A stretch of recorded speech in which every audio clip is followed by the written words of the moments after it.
ભરૂચ પોલીસે ફાઇનાન્સ વાહનોની રિકવરીના નામે ગુંડાગીરી આચરનાર 2 શખ્સો સામે કડક કાર્યવાહી હાથ ધરી છે.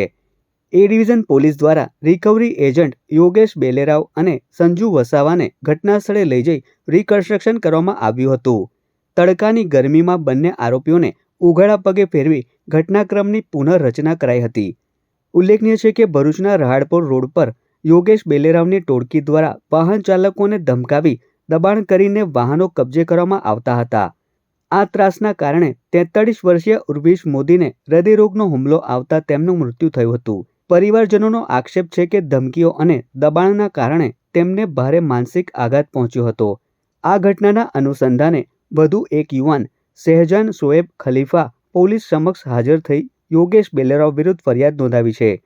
તેના આધારે વધુ એક ગુનો દાખલ કરવામાં આવ્યો છે. પોલીસે બંને આરોપીઓ સામે કડક કલમો હેઠળ કાર્યવાહી શરૂ કરી છે અને સમગ્ર પ્રકરણમાં વધુ તપાસ હાથ ધરવામાં આવી છે. ભરૂચ શહેરમાં રિકવરી એજન્ટોની દાદાગીરી સામે પોલીસની આ કાર્યવાહીના કારણે ફફડાટ ફેલાયો છે.